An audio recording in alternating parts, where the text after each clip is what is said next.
6ই August 1945 জাপানের Hiroshima শহরের জন্য এ ছিল আরেকটি সাধারণ সকাল 7:45 রাডারে ধরা পড়ে একটি অজানা মার্কিন বিমান। সতর্কতা হিসেবে অ্যালার্ম বাজে। তবে হিরোশিমাবাসীর কাছে এসব তখন আর নতুন কিছু নয়। আগেও বহুবার এমন সতর্কতা এসেছে, কিন্তু কিছুই ঘটেনি। তাই সবাই ভাবলো এও বুঝি তেমনই। অফিস যাত্রীরা তাদের ব্রিফকেস হাতে পথে নামে। শিশুরা স্কুলের ইউনিফর্ম পরে হেসে খেলতে খেলতে স্কুলে যায়। শিক্ষকরা ক্লাসরুমে প্রবেশ করেন ব্ল্যাকবোর্ডে প্রথম লাইনটি লেখার প্রস্তুতি নিতে। কেউ ভাবতেও পারেনি এই সকালটি আর বিকেল দেখবে না। ঠিক 8:15 হঠাৎ আকাশ ছিঁড়ে নেমে এলো ইতিহাসের সবচেয়ে ভয়ঙ্কর ধ্বংস। মার্কিন বিমান B-29 এনোলাগে থেকে ফেলা হলো মানবজাতির প্রথম পারমাণবিক বোমা লিটল বয়। এই বোমাটি যেন নরকের দরজা খুলে দিল পৃথিবীর বুকে। যারা দূর থেকে সেটা পড়তে দেখেছিল তারা প্রথমে বুঝতেও পারেনি ওটা আসলে কি। কয়েক সেকেন্ডের মধ্যেই আকাশ যেন আগুনে ভরে গেল। বিস্ফোরণের সঙ্গে সঙ্গে শহরের তাপমাত্রা পৌঁছে গেল 4000 ডিগ্রি সেলসিয়াসে। এমন তাপ যেখানে ইস্পাতও গলে যায়। হাজার হাজার মানুষ মুহূর্তেই ঝলসে গিয়ে ছাই হয়ে গেল। কেউ কেউ এত দ্রুত পুড়ে গেল যে শুধু তাদের ছায়াটি রয়ে গেল দেয়ালে। এক সময় মানুষ ছিল, তার সাক্ষী কেবল এক টুকরো ছাপ। হিরোশিমার 70% বিল্ডিং ধ্বংস হয়ে গেল মুহূর্তেই। 80,000 মানুষ সেই দিনেই মারা যায় এবং পরবর্তী সপ্তাহ ও মাসে সেই সংখ্যা পেরিয়ে যায় 1,50,000-এ। যারা বেঁচে রইল তাদের শরীর ছিল দগ্ধ, চামড়া খুলে পড়ে যাচ্ছিল। কেউ কেউ পুড়ে গিয়ে জল খুঁজছিল, কেউ বা কেবল সন্তানকে খুঁজে ফিরছিল। আর কিছুই ছিল না, শুধু ধ্বংসস্তূপ আর নিঃসঙ্গ আর্তনাদ। এখন প্রশ্ন হলো, আমেরিকা কেন এই পারমাণবিক বোমার মতো ভয়ঙ্কর একটি অস্ত্র জাপানের উপর প্রয়োগ করলেন? দ্বিতীয় বিশ্বযুদ্ধের আনুষ্ঠানিক সূচনা হয় 1939 সালে, যখন জার্মানি পোল্যান্ডে আক্রমণ চালায়। বিশ্ব দুই ভাগে বিভক্ত হয়ে যায়। একদিকে অ্যাক্সিস পাওয়ার জোট জার্মানি, ইতালি ও জাপান, আর অন্যদিকে মিত্রশক্তি ব্রিটেন, ফ্রান্স, সোভিয়েত ইউনিয়ন এবং পরে যুক্ত হয় আমেরিকা। তবে যুদ্ধের প্রথম দিকে আমেরিকা ছিল নিরপেক্ষ।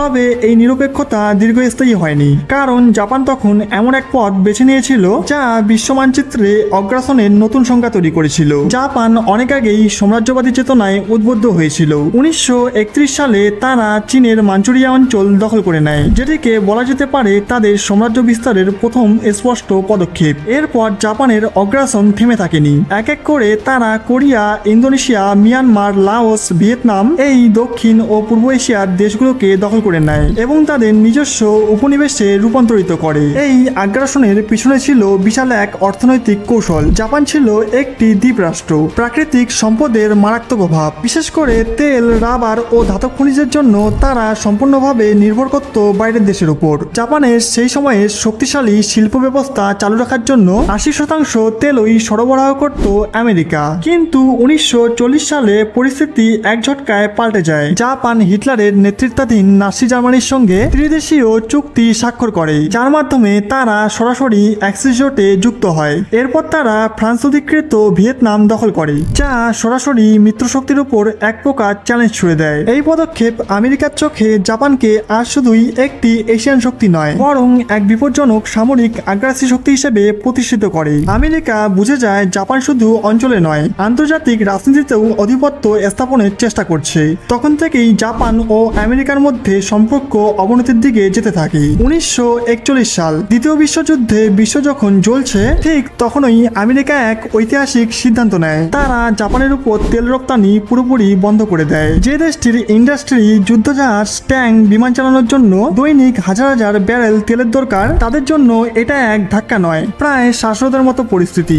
এই নিষেধাজ্ঞা শুধু তেলেই সীমাবদ্ধ ছিল না। আমেরিকা জানিয়ে দেয়, জাপান যদি চায় নিষেধাজ্ঞা উঠুক, তবে তাদের চীন থেকে সরে আসতে হবে এবং জার্মানি ও ইতালির সঙ্গে সম্পর্ক ছিন্ন করতে হবে। কিন্তু জাপানের দৃষ্টিতে এ এক অসম্ভব দাবি। এশিয়ার উপর আধিপত্য বিস্তার ছিল তাদের দীর্ঘমেয়াদী কৌশল। তারা স্বপ্ন দেখছিল great east Asia prosperity spear, একটি বিশাল এশিয়ান জোট যেখানে জাপান হবে নেতৃত্বে আর বাকি এশিয়া থাকবে তাদের ছত্রছায়ায়। তাই আমেরিকার সত্য মানার অর্থ হতো নিজেদের পুরো সাম্রাজ্যবাদী স্বপ্ন ভেঙে ফেলা। জাপান সেটা মানতে রাজি ছিল না, বরং তারা এক সাহসী, ভয়ঙ্কর ও আক্রমণাত্মক পরিকল্পনা নেয়। জাপান বুঝেছিল যদি তেলের যোগান না মেলে তাহলে যুদ্ধ চালানোই অসম্ভব হয়ে পড়বে। তাই তারা নজর দিল দক্ষিণ পূর্ব এশিয়ার দিকে, মালয়েশিয়া ও ইন্দোনেশিয়া, যেগুলো ছিল তেল ও খনিজে ভরপুর। কিন্তু সমস্যা একটাই, এই অঞ্চলগুলো ছিল ব্রিটিশ ও ডাচ উপনিবেশ এবং তাদের প্রতিরক্ষা বলয় ছিল আমেরিকার হাতে। অতএব জাপানের কাছে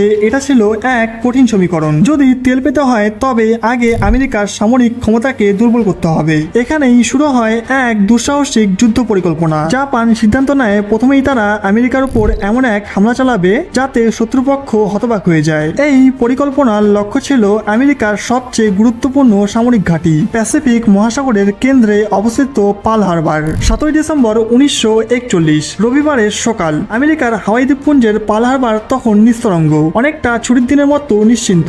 সৈনিকেরা প্রাতরাশের প্রস্তুতিতে, কেউ বা বিশ্রামে, কেউ জাহাজের ডেকে দাঁড়িয়ে প্রশান্ত মহাসাগরের নীল জলে চোখ রাখছিল। কিন্তু কেউ জানতো না সেই সকাল ইতিহাসে প্রবেশ করতে যাচ্ছে রক্তে, আগুনে আর বিস্ময়ে মরানো এক অভিশপ্ত স্মৃতিরূপে। সকাল 7:55। জাপান হঠাৎই আকাশপথে ঝাঁপিয়ে পড়ে। 6টা এয়ারক্রাফট ক্যারিয়ার থেকে ছাড়া হয় 340টি যুদ্ধ বিমান। লক্ষ্য পার্ল হারবারে অবস্থিত আমেরিকার সবচেয়ে গুরুত্বপূর্ণ নৌঘাঁটি, যেখান থেকে তারা পুরো প্রশান্ত মহাসাগরীয় অঞ্চল নিয়ন্ত্রণ করত। হামলাটি ছিল সম্পূর্ণ অঘোষিত, আক্ষরিক অর্থেই চমকে দেওয়া এক সামরিক আঘাত। মাত্র 1 ঘন্টা 15 মিনিটের এই আক্রমণে জাপান যা করলো তা এক কথায় অবিশ্বাস্য। আমেরিকার 8টি ব্যাটলশিপের মধ্যে 4টি পুরোপুরি ডুবিয়ে দেয়, বাকিগুলিকে গুরুতরভাবে ক্ষতিগ্রস্ত করে। শত শত যুদ্ধবিমান রানওয়েতেই ধ্বংস হয়, কিছু তো উড়তেই পারেনি। এবং সবচেয়ে হৃদয় বিদারক, প্রায় 2400 আমেরিকান সৈনিক ও বেসামরিক মানুষ প্রাণ হারান। জাপান ভেবেছিল এই বিপুল আঘাত আমেরিকাকে কাঁপিয়ে দিবে, তারা যুদ্ধ না করে পিছু হাঁটবে, সময় চাইবে বা অন্তত এশিয়ার দিকে অগ্রাসনকে সহ্য করে নেবে।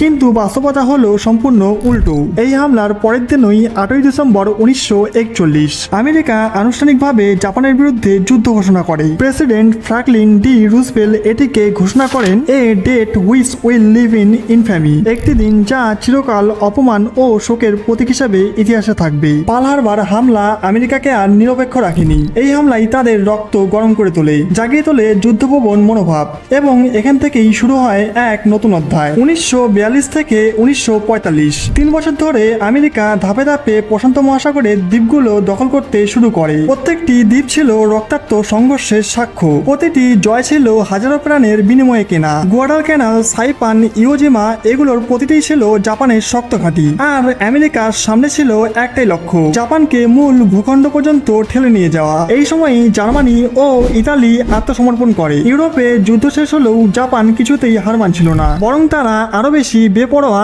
আরো বেশি মরিয়া হয়ে উঠেছিল। জাপান বুঝেছিল এটি শুধুই যুদ্ধ নয়, বরং জাতিগত অস্তিত্বের লড়াই। এই মরিয়া প্রতিরোধের চূড়ান্ত রূপ দেখা যায় 1945 সালের জুনে ওকিনাওয়া যুদ্ধে, প্রশান্ত মহাসাগরের সবচেয়ে ভয়াবহ যুদ্ধগুলোর একটি। এই দ্বীপ ছিল জাপানের মূল ভূখণ্ডের একদম কাছাকাছি। আমেরিকা যদি এই দ্বীপ দখল করতে পারে তাহলে জাপানে সরাসরি হামলা চালানো সম্ভব হবে। তাই জাপান এই যুদ্ধকে বানায় এক মরণপণ আত্মরক্ষার যুদ্ধ। জাপানি সেনারা শুধু অস্ত্র দিয়ে নয়, আত্মত্যাগের চূড়ান্ত সীমায় গিয়ে লড়াই করে। আকাশ থেকে ঝাঁপিয়ে পড়ে কামিকাজে পাইলটরা, যাদের বিমান ছিল বোমায় ভর্তি, আর লক্ষ্য ছিল আমেরিকান যুদ্ধজাহাজ। তারা নিজের প্রাণ দিয়ে বিস্ফোরণ ঘটাতো যাতে শত্রুপক্ষকে ধ্বংস করা যায়। শুধু সেনা নয়, কিশোর এমনকি শিশুরাও অংশ নেয় এই আত্মঘাতী মিশনে। বোমা বেঁধে তারা দৌড়ে যায় মার্কিন বাহিনীর দিকে। মৃত্যুই যেন ছিল তাদের শেষ হাতিয়ার। ওকিনাওয়া যুদ্ধের ফলাফল ছিল রক্তস্নাত। 12,000 মার্কিন সেনা ও 1 লক্ষেরও বেশি জাপানি সেনা ও